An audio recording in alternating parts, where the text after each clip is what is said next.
ഇടതുപക്ഷ നേതാക്കളെയും ജനപ്രതിനിധികളടക്കമുള്ള പൊതുപ്രവർത്തകരെയും കള്ളക്കേസുകൾ ചാർത്തി ഗുണ്ട ആക്ട് പ്രകാരം വേട്ടയാടുന്ന കോൺഗ്രസ് ലീഗ് നീക്കം തീവ്രവാദ ശക്തികളെ സുഖിപ്പിച്ചു കൂടെ നിർത്താനെന്ന് നാഷണൽ സെക്യുലർ കോൺഫറൻസ്.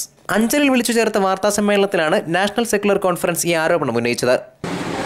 നിർമ്മാണം നടത്തിയ ഒരു നിയമമാണ് ഗുണ്ട ആക്ട്. സത്യത്തിൽ ഗുണ്ട ആക്ട് കൊണ്ടുവരുന്ന സമയത്ത് അതിലെ ആശങ്കകൾ മനുഷ്യാവകാശ പ്രവർത്തകരും വിവിധ രാഷ്ട്രീയ പാർട്ടി പ്രവർത്തകരും പ്രകടിപ്പിച്ചു. ഗുണ്ട ആക്ട് ഭാവിയിൽ ദുരുപയോഗം ചെയ്യാൻ സാധിക്കുമെന്നുള്ളത് അതിൻ്റെ മുഖ്യ കാരണമെന്ന് പറയുന്നത് മുൻ അനുഭവങ്ങളാണ്. 975 അടിയന്തരാവസ്ഥയും 85 ടാളയും 95 കോട്ടായും അതിൻ്റെയൊക്കെ ഭാഗമായിട്ട് നമ്മുടെ രാജ്യത്തെ വിവിധ ജയിലുകളിൽ ഇന്നും നീതി നിഷേധിക്കപ്പെട്ട് വിചാരണ തടവുകാരായിട്ട് 1 ലക്ഷത്തോളം ചെറുപ്പക്കാർ ഇന്നും രാജ്യത്ത് വിവിധ ജയിലുകളിൽ കഴിയുന്നുണ്ട്.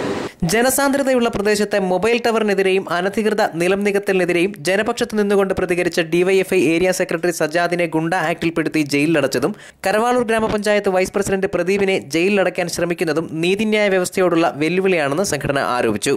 അടിയന്തരാവസ്ഥയെ നാണിപ്പിക്കുന്ന ഇത്തരം നീക്കങ്ങൾ തീവ്രവാദ ശക്തികൾക്കുള്ള പ്രചോദനമാണെന്ന് സംഘടന ചൂണ്ടിക്കാട്ടി. ഗുണ്ട ആക്ടിനെ കേരളത്തിൽ ദുരുപയോഗം ചെയ്യാനുള്ള കോൺഗ്രസിന്റെ നീക്കം ജനം തിരിച്ചറിയണമെന്നും നാഷണൽ സെക്യുലർ കോൺഫറൻസ് പറഞ്ഞു.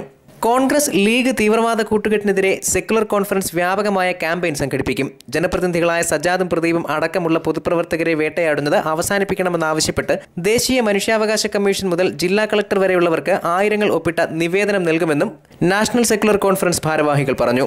വാർത്താസമ്മേളനത്തിൽ സംസ്ഥാന treasurer MA Jaleel Punalur, secretariat മെമ്പർമാരായ സിറാജുദ്ദീൻ പെരിനാട്, AK ഉബൈസ്, മുഹമ്മദ് ബഷീർ, മണ്ഡലം ഭാരവാഹികളായ മനാഫ് പത്തടി, അജാസ് വെഞ്ചേമ്പ്, അബ്ദുൽ വാഹിദ് തുടങ്ങിയവർ പങ്കെടുത്തു. News bureau, Anchal.